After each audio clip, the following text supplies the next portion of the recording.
Hi, I'm Shannon from the Nina line. I'd like to go step by step through this beautiful leaf table runner with you, but if you haven't downloaded the project sheet already, make sure you pause this video, take a little trip over to the Iris Free Download Project section, download the projects, and then come on back for the video. If you've done that already, we're going to start with the supplies that you need for this table runner. We're going to use a cotton batik in this project. It is a little bit harder to fray, but I loved the marble dye that you get when you're using batiks, just the splotches of color. I chose a green and a brown and a rust red. They match my dining room perfectly, so make sure you're choosing colors that you can use in your home. You're going to need a nice pair of scissors. Make sure when you're using your scissors in your sewing room that you have a designated fabric scissor and a designated paper scissor. That way your fabric scissors stay useful for longer.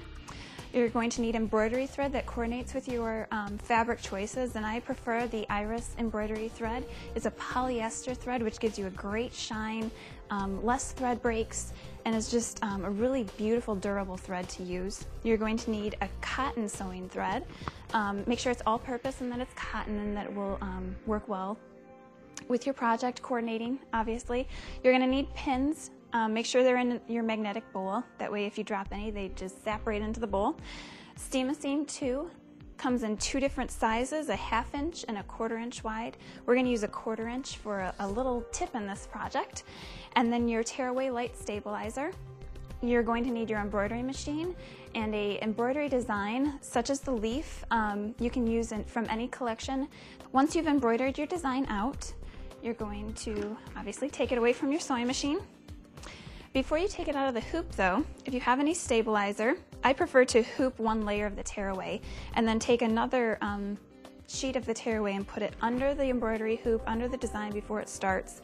It's a little professional embroidery tip that I've picked up in my embroidering times. You're going to tear that away from your design, and then you can reach in and tear this away as well. And why I like to keep it in the hoop is just because it keeps the fabric nice and taut while you're tearing away from your design. Clip all of your jump threads and then take it out of your hoop.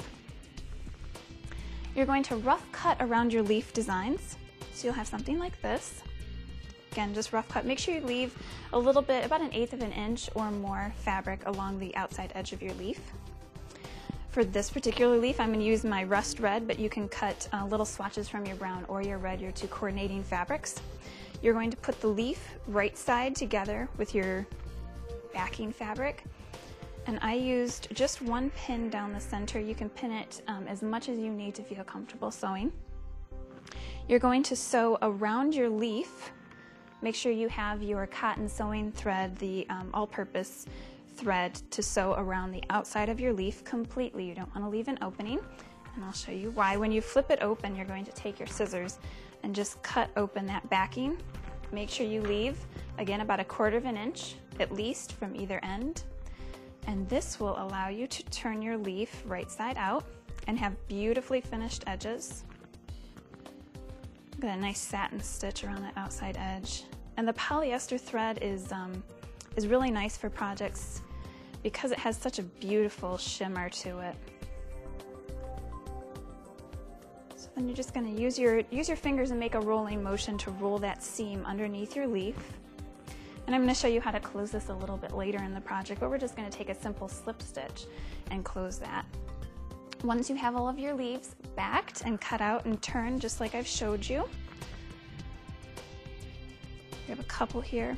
And depending on the size table runner that you have, I used I think 9 or 11 in this nice little table drape for a side table in my dining room. But if you want to make it wider or longer, you're obviously going to want to have more embroidered leaves kind of strewn throughout the table runner. So make sure you keep that in mind as you're embroidering, to embroider as many as you need before you start your project.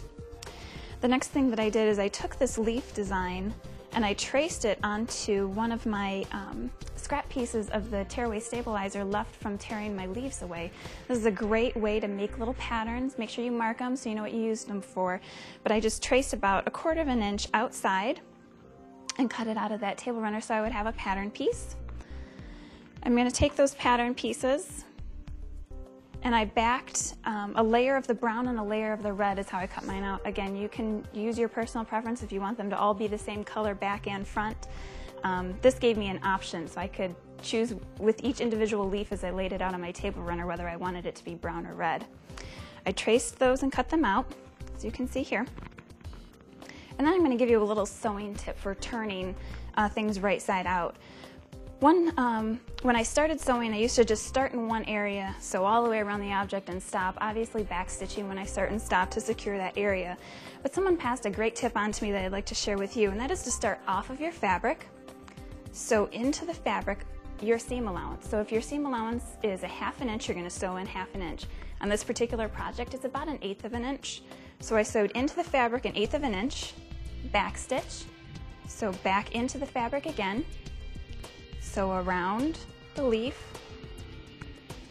and then about 1 inch away from where I started, I'm going to sew off of the fabric, backstitch onto the fabric, and then back off the fabric again. And what I've created are 2 little right angles into my pattern piece, leaving this area to turn right side out. When you've turned them right side out, what that little L shape will do is take the seam allowance right into the shape that you've sewn. So this eliminates a lot of that scooching or fidgeting that you have to do to get that seam allowance inside the shape that you've sewn when you turn it right side out. Just takes it right in there. We're going to take this opening. You can do 2 things. You can slip stitch it, you can top stitch it, but before you do either one of those, I'd love to share this little tip that I have used for such a long time. You're going to take some Steam-A-Seam 1/4 inch wide, like I said in the beginning. Take a little piece of it, stick it in the opening, and give it a little bit of pressure. Steam-A-Seam 2 means that both sides of this fusible web are sticky. So once you've stuck the one side, you can take the paper off of the other side. And you can see my little webbing right in there. That's going to be the fusible part. I'm going to close my opening now, again using a little bit of pressure. Use a steam setting on your iron, steam press that, and you have your opening permanently secured. However, if you're going to slip stitch or top stitch, now you don't have to use any pins, so it's like having an extra pair of hands keeping that opening closed for you. Once you have your embroidered leaves and your sewn leaves all together and you have laid them out, I would suggest laying them out on a large table so you can see the kind of pattern that it's going to create. You know, if you want colors next to each other or you don't want colors next to each other, that's the time to decide all of that. Lay them next to each other.